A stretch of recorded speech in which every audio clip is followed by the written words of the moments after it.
rise of the far right has brought an assault on history. Monuments glorifying secessionists are being restored, and Florida middle schoolers are being taught that slavery offered benefits for the enslaved. What is the future of history? Join us Tuesday night, February 10th at the Commodore in Ybor City for Wavemakers Live. We will have a lively and provocative conversation with two of Florida's most distinguished historians. Ray Arsenault wrote the history of the Freedom Riders. Gary Mormino wrote the definitive history of modern Florida. Go to WMNF.org for more details and to buy tickets. Doors open at 7. The show starts at 7:30. $10 in advance, $15 at the door.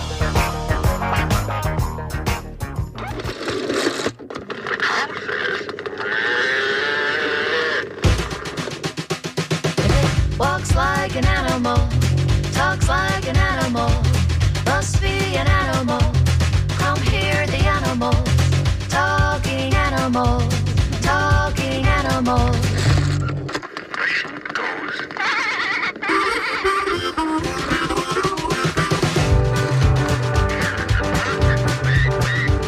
It walks like an animal, talks like an animal, must be an animal. Come hear the animals, talking animals, talking animals.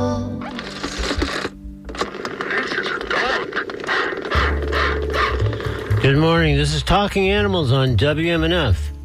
I'm Duncan Strauss, and my guest on today's show is Gene Bauer, president and co-founder of Farm Sanctuary, considered the world's first farm animal sanctuary and advocacy organization.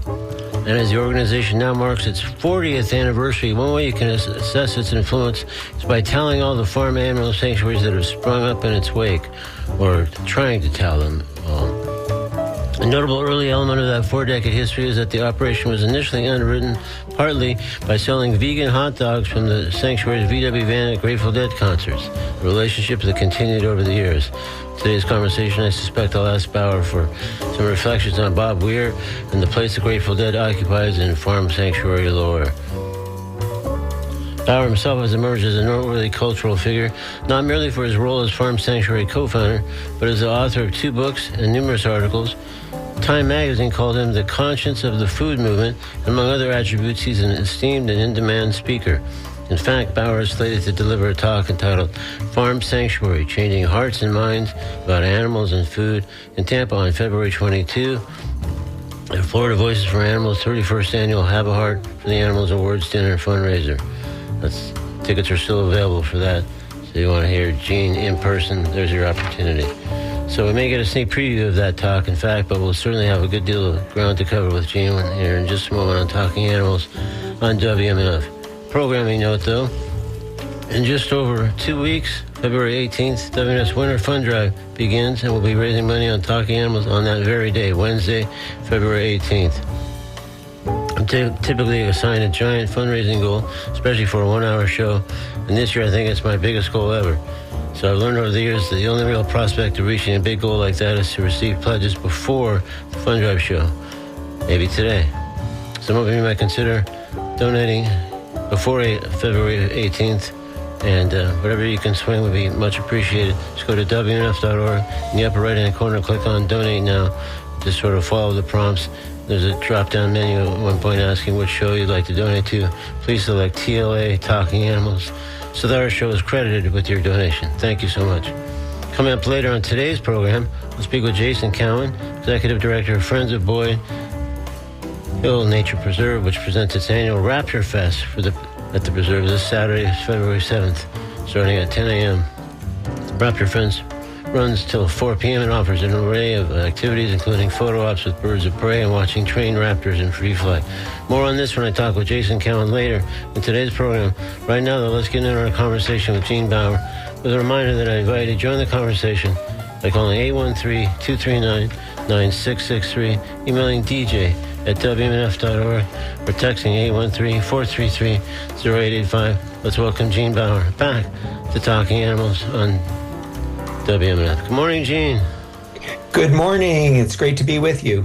Thanks for joining us again on Talking Animals, and congratulations on Farm Sanctuary's 40th anniversary. That's quite a milestone. Yeah, we're very happy about it. Back in 1986 when we started, we didn't have a long-term plan, so it's wonderful to see so much support for this work and that we're going as strong as ever now and looking forward to the next 40 years. And with the specter of the Grateful Dead sort of hanging in there somewhere, is it reasonable to describe these 4 decades as a long, strange trip, or is that just too hackneyed at this point? It's been a long, interesting, and inspiring trip, and we're still on it. And we were very fortunate. Very diplomatic, Gene. That's good. That's perfect, right? No, we were very fortunate to be at Grateful Dead shows, to be part of that community, and also to be supported by Bob Weir and his wife, Natasha. And we were very fortunate also to be at Sphere when the Grateful Dead played there in 2024. We had a table at Participation Row. And so we have a long, wonderful history with Bob Weir and the Grateful Dead. I was going to explore some of that for sure at some point because that sounds significant. But take me back to the early days. Over the years, you've recounted Farm Sanctuary's origin story umpteen times, and I don't know if you can bear to go through it one more time. But given the anniversary and the tremendous influence you've had, I'm hoping I can ask you to just recall those beginnings, and again, wherever Bob and the Grateful Dead weave into it, that's added bonus as well. Of course, I'm happy to do that. So back in 1986, there was very little awareness about the cruelty of factory farming, and we felt it was important to shine a light on that. So we started actually visiting factory farms and stockyards and slaughterhouses to document conditions, and we would literally find living animals in trash cans or left on piles of dead animals. So we rescued them and took care of them. And the way we funded the work in those early days was selling vegan hot dogs out of our Volkswagen van at Grateful Dead shows. And, Grateful Dead shows were really an experience, a community experience where people came together, shared ideas. And in fact, our first bumper sticker was an idea that a deadhead came up with. We were, selling the veggie dogs, and we had information displays as well about factory farming to educate people. And one of the guys came up and said, what would be great on a bumper sticker? And he said, if you love animals called pets, why do you eat animals called dinner?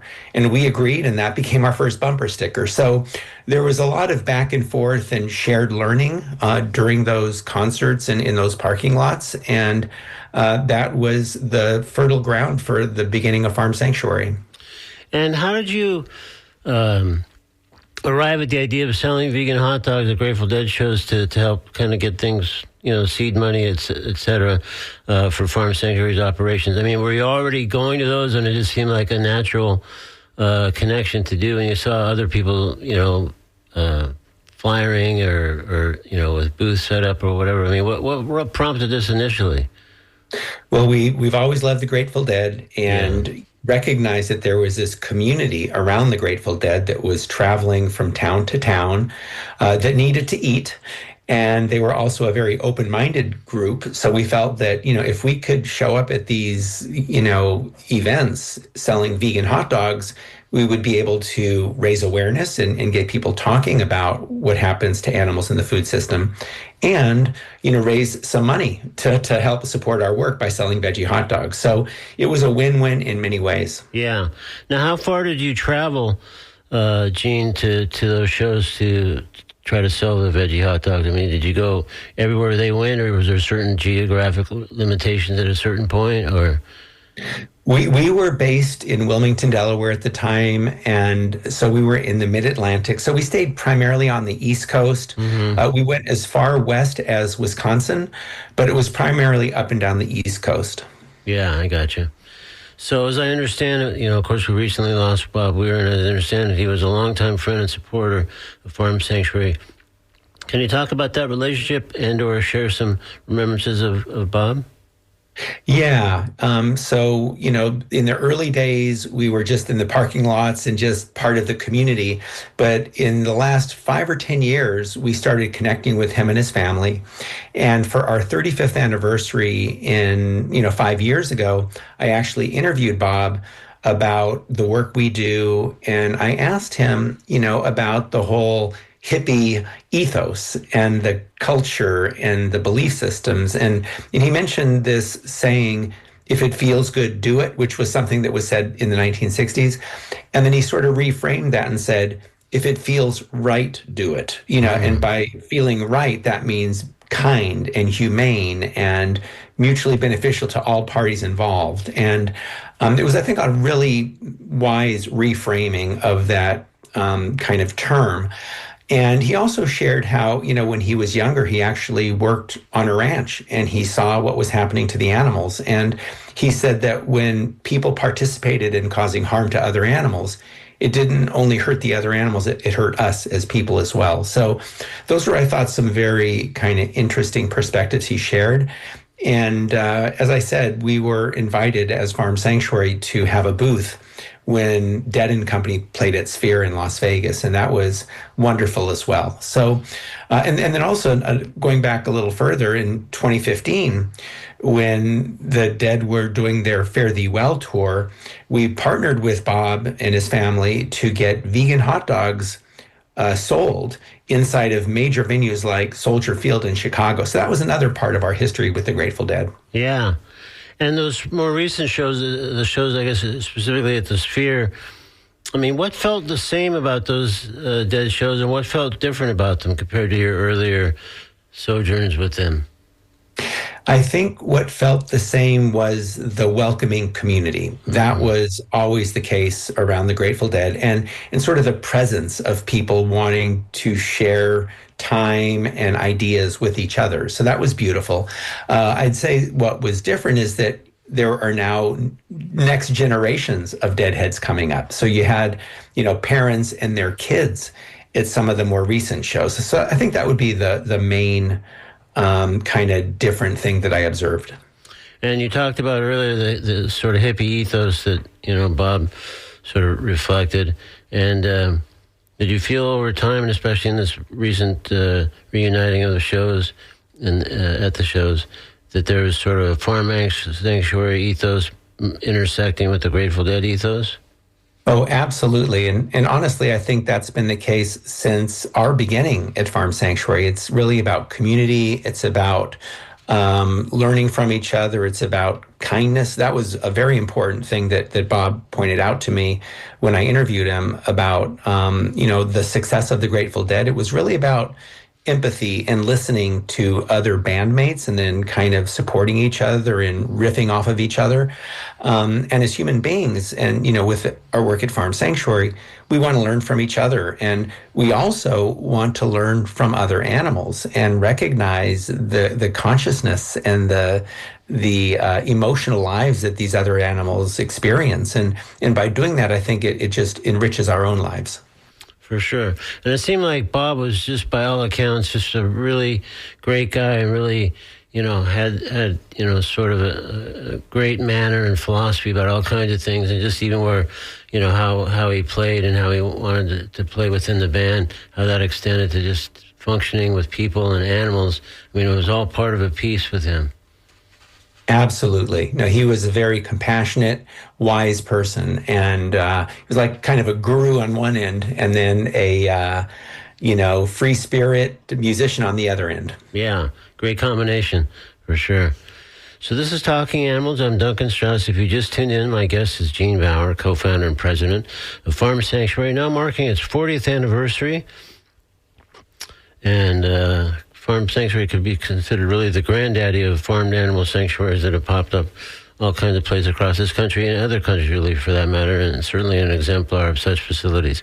If you'd like to ask Gene a question or offer a comment, please call 813-239-9663, email dj@wmnf.org, or text 813-433-0885. So I mentioned in the introduction just now, a moment ago, I think we've discussed this a bit in one or more of our previous conversations, but it does feel timely again to address this within part of acknowledging the 40th anniversary. So over the years, an enormous number of farmed animal sanctuaries have popped up across the country. To what extent do these sanctuaries feel like your, let's say, progeny? Well, to some extent, some of them are. We have had many interns and volunteers who have come and worked at Farm Sanctuary over the years.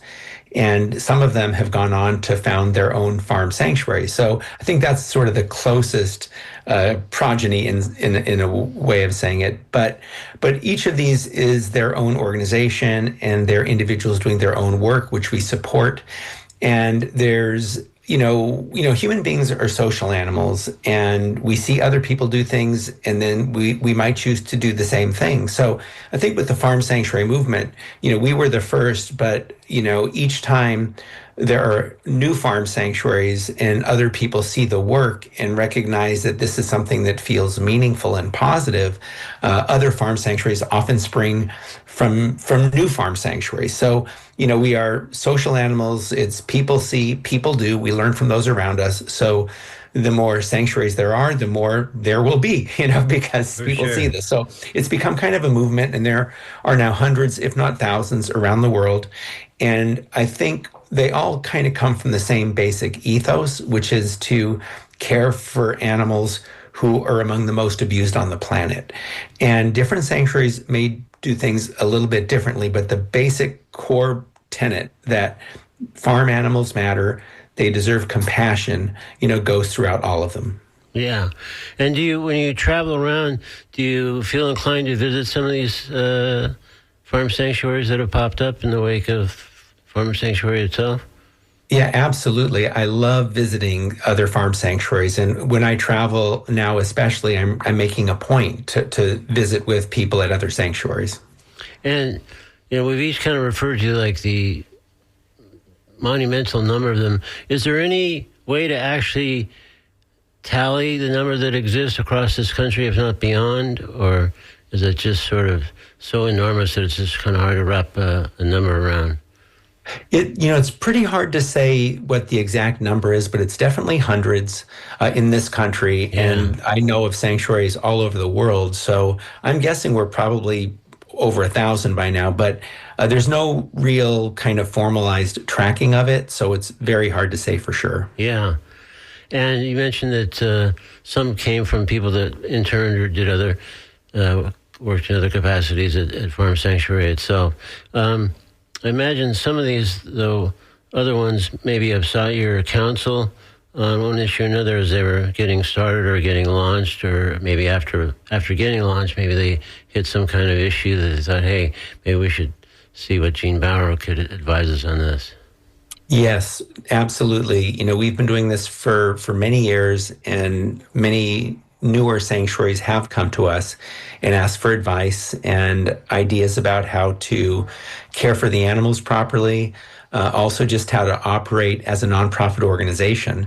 And I'm now very interested in trying to talk with other sanctuaries about creating sustainable models, because sometimes sanctuaries have difficulty financially because they take in animals, and each time you bring in new animals, you have a commitment, and it sometimes can get pretty expensive. So we want to try to develop sustainable financial models for sanctuaries so that they're less at risk of, going out of business, which has happened to some. Sure. So it's I think really important for sanctuaries to work together, to learn from each other, and ultimately to create models that work and can be replicated. Yeah, I think that would make a huge difference over time, because certainly just over a number of years of doing this show, interviewing people who have sanctuaries or comparable organizations, one of the big issues is being able to pay the bills and keep the animals fed and, vet care. And it's often just, battling against numbers. And some of them, as you say, just can't sustain it, and they have to unfortunately fold. And so I would think that's one of the reasons I thought it was interesting, besides the Grateful Dead element, to talk about. Because it sounded like early on you guys recognized, hey, we've got to figure out a way to pay the bills, and we can't be struggling right from the get-go. And so I guess the vegan hot dogs at the Grateful Dead show just seemed like one really great solution to that. Yeah, those were really helpful back in the 1980s. Thankfully, since then, we've been very fortunate to have support of thousands of people around the country who believe in the work we're doing. And so, we're a nonprofit organization and survive largely on charitable donations. But I also believe that, we have opportunities to do more in terms of our hospitality operation. We have overnight accommodations at the sanctuary, for example, Yeah. that can generate income. We have a retail operation where we have a gift shop. And we have now also a vegan cafe at our sanctuary in Watkins Glen, New York. And all of these present opportunities to generate income in addition to the charitable donations we receive. And I'm sure at least some of those provide great models, as you say, for other sanctuaries to try to emulate and, help with their own fundraising and keep plugging away. That's exactly right. That's exactly right. And sanctuary work is very important and very meaningful, but, especially because it's very difficult, it's increasingly difficult, it seems, to find veterinarians. Those are challenges and expenses. And so we just want to make sure we can create a sustainable model. Also want to try to work with veterinary schools to encourage more people to learn about caring for farm animals and to do it in a way that is sensitive. Because too often what happens in veterinary school is that you have people that want to become veterinarians, they go to veterinary school, but oftentimes the courses they take are desensitizing and they make students do things that are not very kind to animals. I studied at Cornell University. I got a master's there in agricultural economics, and I was in some animal science classes, and I saw, just how sensitive veterinary students are desensitized or actually leave because they're required to do things that they don't want to do. Things like mutilating animals, cutting the tails off of pigs, and many other things. Dissecting, I guess, is part of their studies. Seems like it was and probably still is a part of the curriculum at many places. Yes. So these are the kinds of cultural norms that are instilled in veterinarians now. And so they're not as sensitive to farm animals as they should be, in my opinion.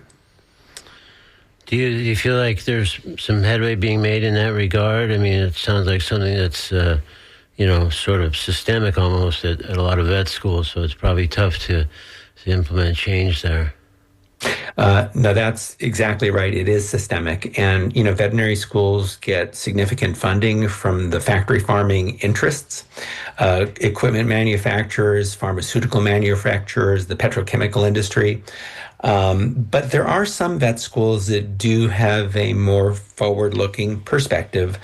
There's one I'm aware of in California called Western, which is, much more sympathetic to bigger conversations about our relationships with animals, whereas most veterinary schools are still stuck in this idea that the animals are here for us to use, and there's not a whole lot of sensitivity to the sentience and the lived experiences of non-human animals. Isn't that sort of wild and kind of disappointing in its wildness that people that are drawn to, in theory, helping and saving and preserving the lives of animals, or they wouldn't necessarily have gone down that path, or so you'd think, would be troubling in the regards that we're discussing right now. It just seems like just sort of philosophically almost a disconnect that you just wouldn't expect, especially maybe these days, maybe over the years, you would think there would be a course correct there, so to speak. And I guess it sounds like it's minimal places like this Western that you cited. I mean, that's great, but it sounds like there's not enough Westerns out there. No, that is true. And it's a system, and animal agriculture is a system connected to certain interests. And one of their interests is in veterinarians who don't really speak up about cruelty to animals. We for many years tried to convince the American Veterinary Medical Association to adopt basic humane policies with regard to animals. And there was a very strong pushback by agribusiness, who puts a lot of money into veterinary schools. So that's part of the systemic problem. And it is very tough to see individuals who do care about animals, who want to be veterinarians. In many cases, they end up leaving because they cannot put up with the insensitivity that's expected of them. Wow. Has that been a call to kind of shift or expand at least some of the advocacy work that you and other notable farm sanctuary organizations do? Yes, absolutely. It's one of the things that we're looking at and hoping to make some progress with. But we're up against a big machine. And, Yeah. we're also trying to change, federal policies regarding our food system. Right now, billions and billions of dollars are going into subsidizing the factory farming industry, which is why, hamburgers and other fast foods, animal products are so cheap because of the subsidies. So what we're also trying to do is shift government subsidies and investments away from the factory farming industry towards plant-based agriculture. And so there's a lot of systemic challenges we're facing in the veterinary profession in terms of the kinds of lessons and the culture that is instilled, a culture of insensitivity, but also with our food system where animal agriculture gets preferential access to government money, but also to scarce resources like water and land and fossil fuels. And they often pay below market value for these items.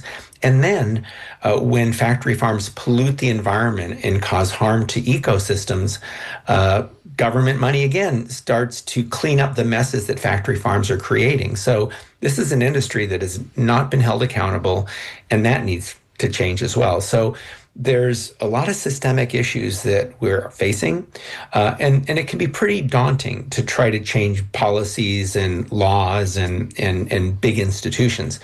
But the good news is that each of us every day can make choices that have do make a difference, and that is choosing to eat more plants and stay away from animal products, especially factory farmed meat, dairy, and eggs. And so I think it's important for us, whenever we can, to vote with our dollars and to support a food system that we can feel good about, instead of the factory farming system with nobody likes it really, and oftentimes when you raise the idea of what happens to animals in factory farms, people say, don't tell me, I don't want to know. But I don't think that's a really good or responsible answer. I think it's important for us to see what we're doing, to be responsible and accountable for our behavior, and then ultimately to make choices that we can feel good about instead of trying to ignore the reality of what we're supporting. And I think on a related note, Gene, that the so-called ag-gag laws that have popped up, which basically prevent activists and others, journalists, media types, whatever, from documenting what goes on at factory farming operations, photographing, videotaping, whatever, speaks to that very issue that you mentioned, because, if you don't have proof of what goes on there, it'd be very easy to dismiss and just kind of keep doing what you're doing. But if you saw some of the more egregious things that do go on, you get your attention, firmly and loudly, I think, at that point, and maybe you'd actually consider making some changes where you could otherwise sort of say, well, not today. That's exactly right. The industry has a very strong interest in preventing consumers from seeing the reality of what is happening to animals in the factory farming industry. And it's been going on for decades. I don't know if you recall, this was a while back, but when Oprah Winfrey, had Howard Lyman on her show, and he's a former cattle rancher turned vegan activist, and he talked about what happens in the beef industry. They got sued. Oprah got sued by the beef industry, and she actually had to go to Texas to defend herself, and she filmed her show from Texas for a while because the industry did not want her talking about the reality of animal agriculture. And so this is an industry that is very concerned about people learning what is happening to animals and also the other harms that animal agriculture causes to the planet, to communities near these factory farms. And the good news is, again, we can each make choices about what we eat that can make a world of difference, not only for our own health and well-being, but for other animals and the earth. And another sort of valuable point about this huge expansion over the years of the number of farm animal sanctuaries in the wake of farm sanctuary itself is that you're sending out any number of advocates that are can address these issues and address them directly from their own sanctuary and have knowledge. And there's just that many more people speaking on these important issues, which obviously that's to make any inroads is what's essential. Absolutely. The more we can do and the more we can do to support other sanctuaries and just people who care and who want to live more consciously and more mindfully, that we want to do that. And then again, we rub off on those around us. If, most of us, myself included, grew up eating animal products because everybody around me was eating animal products. But as I learned what was happening to animals and to the earth and how I didn't need to eat meat, dairy, or eggs to be healthy, I went vegan back in 1985. And, each of us learns from those around us. So the more vegans there are, speaking to other people and providing information and support for more compassionate choices, I think that helps enable more people to make the choice not to support factory farming and to eat more plant products, to buy more organic, more local food, to go to farmers markets, to get involved in community-supported agriculture programs. There's even a whole Food Not Lawns movement where people are growing food instead of lawns. And I think that's another great way where we could feed more people in communities where healthy food is lacking. So there's a lot of interventions and innovations that are happening now. Yeah. There's also a whole movement towards plant-based meat. And, you go to mainstream grocery stores now, and there's alternatives to beef that are all plant-based. You also have lots of alternatives to cow's milk, plant-based alternatives to cow's milk. You can even go to Burger King and get a vegan, an Impossible Whopper, which is a vegan burger if you get it without the mayonnaise. So it's becoming more accessible, which is great. But each of us can make choices every day that can make a difference. For sure. Well, I'm going to follow up with some questions on that, but I think we have a caller Mark, that I remember. Like to get involved here. Hold on one sec. Hi, you're on Talking Animal with Gene Bauer. Hi, I just wanted to call in and say I have found this interview very informative, and I will be making a donation both to Talking Animals show and to the Farm Sanctuary. I was just a kid, sounds like, when your organization started, Gene, but it's just been extremely informative, and I really appreciate the language you're using because I am not fully vegan, but I think I was born a vegetarian. I've always not liked meat, fish, or anything else that was living. But I sometimes struggle with the language, and I really appreciate you said encouraging people to make more compassionate choices. So thank you so much for your organization. Can I ask you a quick question before you go? So when you say struggle with the language, is it because sometimes it's more charged or incendiary when there's a parallel conversation to the one Gene and I are having? Yes, judgmental would be the word I'd use. Okay, yeah, I got you. So he's not sounding judgmental, and I'm learning from that. So thank you. Well, that's great. Well, I appreciate your comment. Thanks for calling. Bye.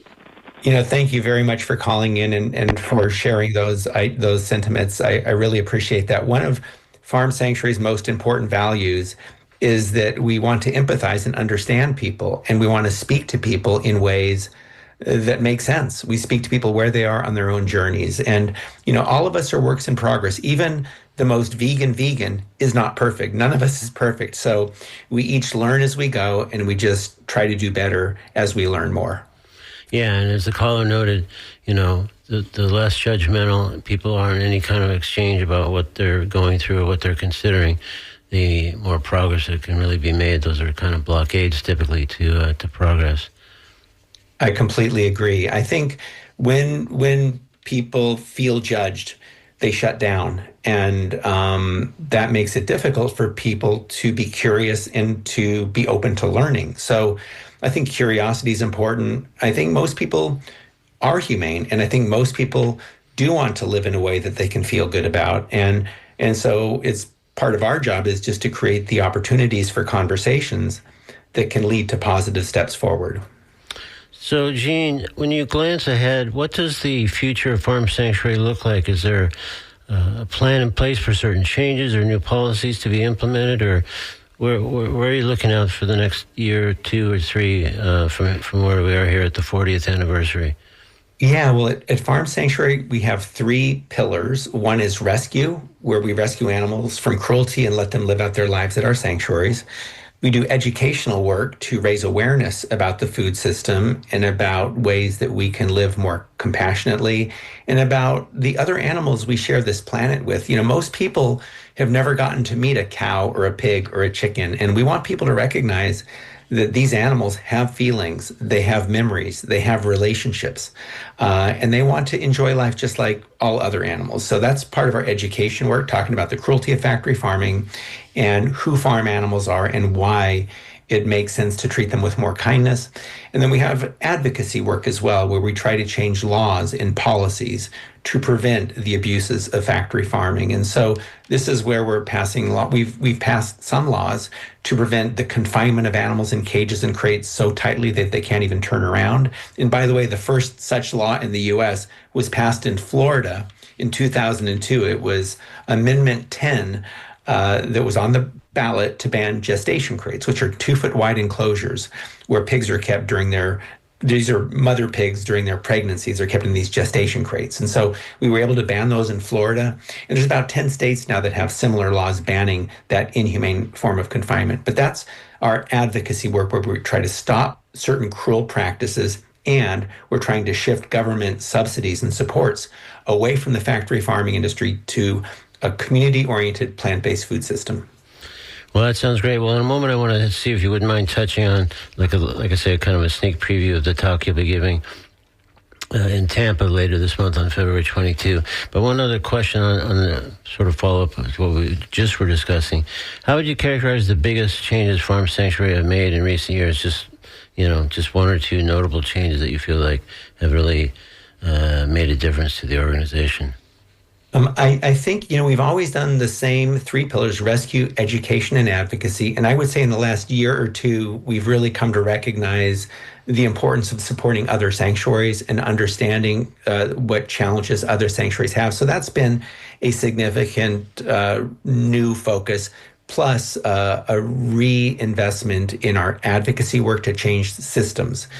Because unless we change systems, it's going to be very hard to prevent the suffering that billions of animals currently experience. Yeah. All right, this is Talking Animals. I'm Duncan Strauss. I've been speaking with Gene Bauer, a co-founder and president of Farm Sanctuary, celebrating their 40th anniversary this year. We invite you to join the conversation in our final minutes, if you'd like, by calling 813-239-9663, emailing dj at wmnf.org, or texting 813-433-0885. So as I've noted, on February 22nd, right here in Tampa, you're slated to deliver a talk at the Florida Voices for Animals 31st Annual Have a Heart for the Animals Awards Dinner fundraiser. The title of your talk is Farm Sanctuary, Changing Hearts and Minds About Animals and Food. So is there a little bit of a sneak preview you can give? I mean, obviously people should be there and catch the whole talk, but is there anything that you want to just tease it with a little bit? Well, I'll just talk a little bit about the work we do at Farm Sanctuary, which includes animal rescue and some animal stories. It will describe, conditions that exist in factory farms and the consequences of our animal-based food system. And then I'll talk about things people can do to make a difference, similar to what I've been talking about here, but I'll go into more detail during the talk there in Tampa. That sounds great. So we're just about at the end of our time here, Gene, but I'm curious, these 40 years that we've been referring to, obviously, as part of the anniversary, have they gone fast for you or slow or sometimes both? Different. Some days go fast and some days go slow. So It really depends. But I just feel very fortunate to do something that I believe in, that I believe is meaningful. And I'm just very grateful to do it with such an amazing community of people who care. So that makes it all worthwhile. Yeah. Well, we only have probably a minute now left, but I did want to at least just mention briefly in passing, because many folks may be unaware that there's a whole research element to Farm Sanctuary. Can you talk just very briefly about kind of some of that research or what it aims to research? Yeah, what we want to do is just show people that farm animals have much more complex emotional and cognitive lives than most people assume. And, Jane Goodall has talked about this for years. Also, there was recently a study that was published that talked about a cow using a tool, because for many generations. Oh, yeah, scratching. I forget her name. That's She had a right. great name. It was like Catherine or some Or great Veronica. name. Yeah. Veronica. That's right. Yeah, I love the name. That's right, yeah. Yeah. So there's been this idea that humans are different than other animals, and we've said we're the only species that uses tools. That was one of the things that we thought differentiated us. And then Jane Goodall, by spending time with chimpanzees, recognized that they were using tools as well and had much more complex social lives than we ever imagined. And farm animals also have much more complex social lives and emotional lives than we know. So at Farm Sanctuary, we want to be able to elevate those individuals and those lives and help people empathize and understand farm animals better. That sounds great. Well, Gene, I think we have reached the end of our time, but we've been speaking with Gene Bauer, again, co-founder and president of Farm Sanctuary. The website is farmsanctuary.org, where you can find out more about what we've been discussing and some of the things we didn't get a chance to discuss. Gene, thanks for joining us on Talking Animals today, and thanks for 40 years of great, great work on behalf of our animal friends. Thank you, Duncan. It's always great talking with you. Thanks so much.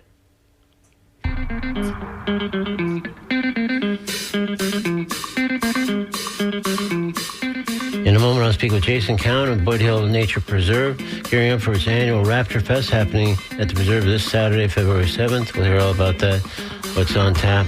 And Jason joins us in a moment here on Talking Animals on WMNF. Right now, we're going to step into the Comedy Corner with a piece from Kevin Nealon, talking partly about cows, which seems fitting today.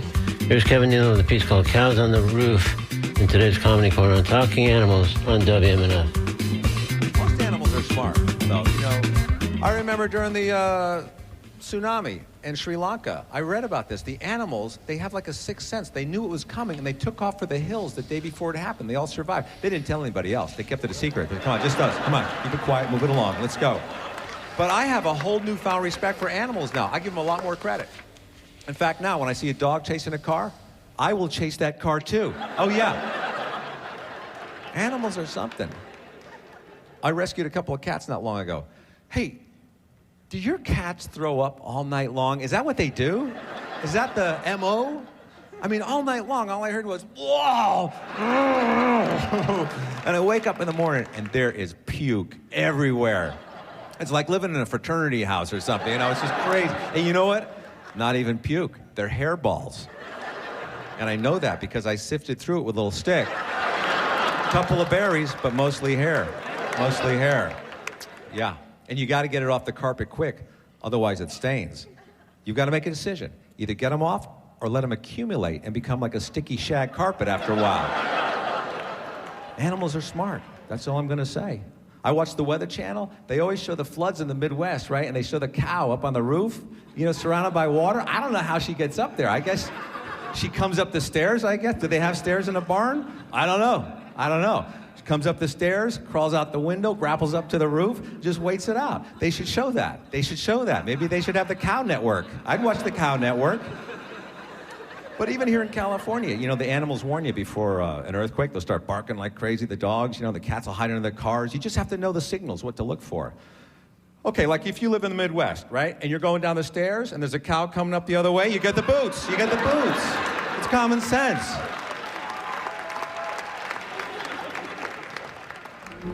Look at the guy in the back. Check him out.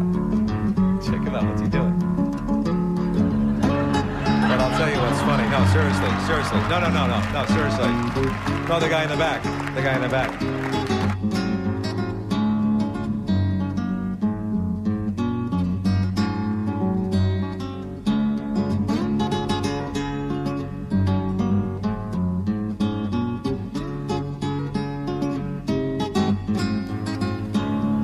That was Kevin Nealon in today's Comedy Corner with a piece called Cows on the Roof, taken from his album entitled Now Hear Me Out.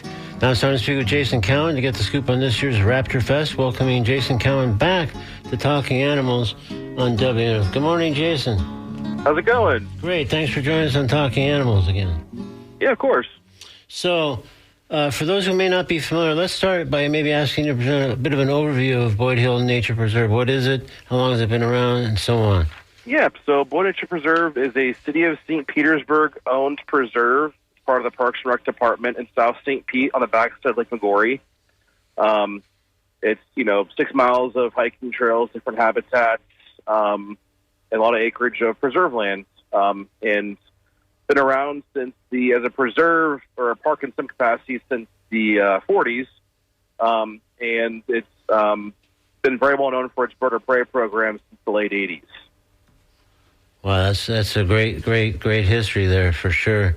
So Raptor Fest is an annual event there, quite an extravaganza, taking place this Saturday, February 7th, starting around 10 a.m., I believe. So what all will happen? Give us some highlights. What things are on tap for Raptor Fest this Saturday?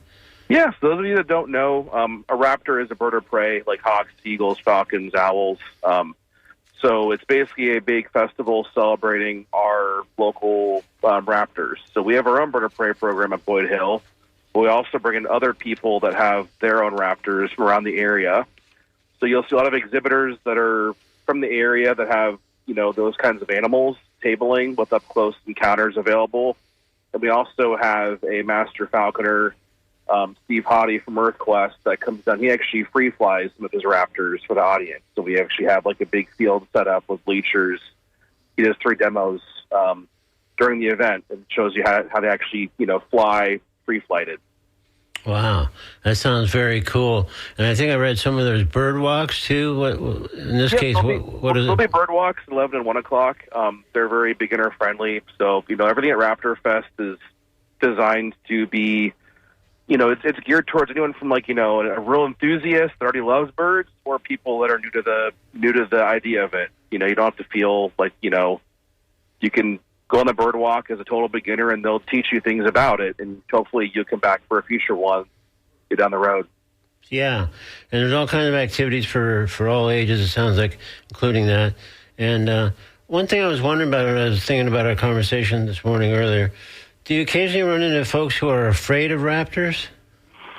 There are people that are. I assume that they probably don't come to Raptor Fest. I've not met at the actual event that's scared of them, but at the preserve we have. Certainly. Yeah, because I would almost think that somebody, if they had the right attitude, could go to Raptor Fest to sort of help get over their fear, just because they learn so much and see that whatever is kind of bothering them or making them anxious. Maybe. Good. Again, all the birds are leashed except for the ones in the free flight show, so you can kind of decide how close you want to get to them. Yeah. So it's not like a theme park. Crazy exotic breeded animals. It's very local, mostly native, mostly rescue birds, can't be released. So it's not like the birds are like going to be interacting with you personally. They're just there. They're trained to be there on the glove of their handlers. Yeah.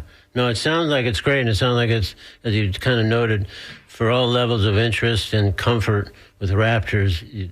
The Raptor Fest has one or more things for everybody across that spectrum. Definitely. And tell me about what's Raptor Raffle. That sounds cool.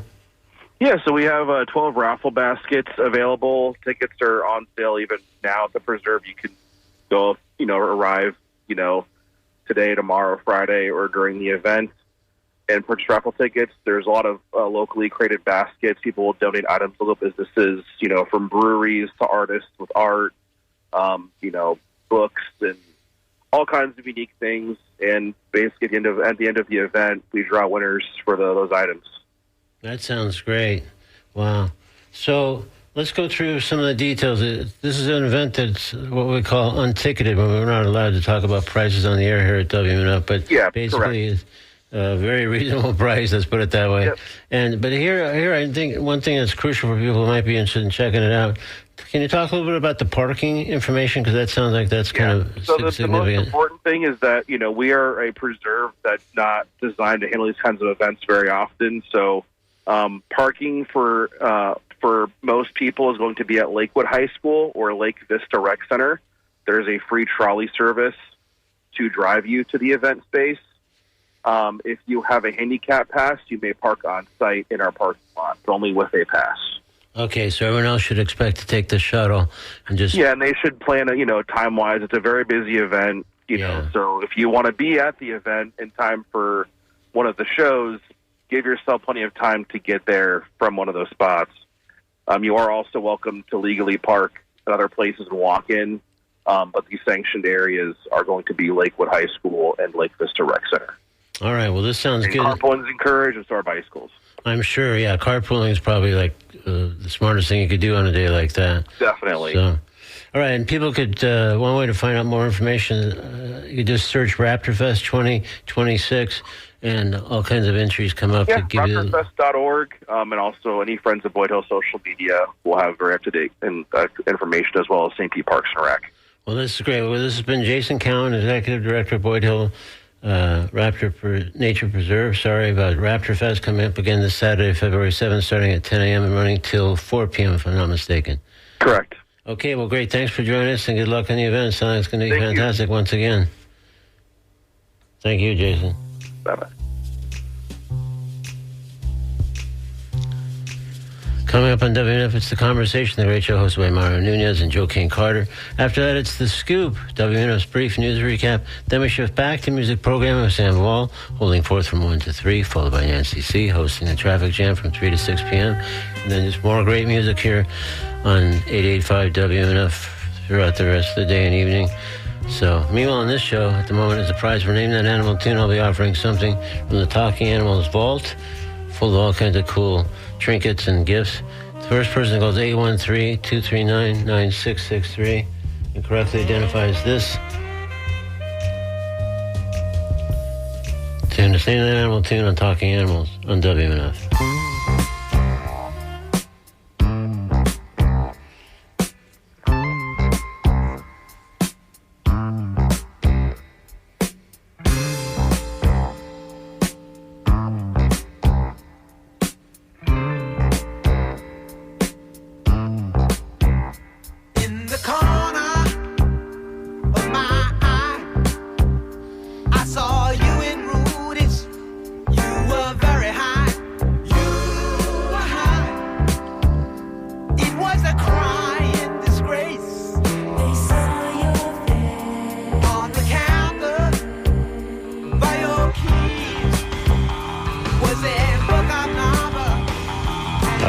Take our guesses for Name That Animal Tune off the air after we finish up the show, because we have just about reached the tail end of Talking Animals for today. I want to thank Gene Bauer and Jason Cowan for joining us today for great conversations about various topics, for sure. So, hope you'll join us next Wednesday for another edition of Talking Animals. You can also visit talkinganimals.net for audio archives of every show we've ever broadcast. Apple Podcasts are available there too, as well as other podcast platforms. Also links to our social media pages. You can also subscribe to our newsletter to find out about our guests a couple of days beforehand, and other news from the Talking Animals headquarters. I'm Duncan Strauss. Thanks very much for listening. Have a good week. Be kind to animals. Be kind to others. Be kind to yourself. This is Talking Animals on WNF, Tampa, Brandon, Clearwater, Largo, Weeki-Wachee, and beyond. I hope you'll help support our show, Talking Animals, in advance of the fund drive coming up 2 weeks from today. Anything we can get in advance helps us make that goal a formidable goal it is. So please stick a few bucks in the basket for us. We'd really appreciate it. Talking at WNF.org, and just donate here is the button you're looking for. Stay tuned for the conversation coming up. Mario Nunez after NPR News and The Scoop, and more great programming after that here on 88.5 WNF. Talking Animals. Signing off for now. Thanks.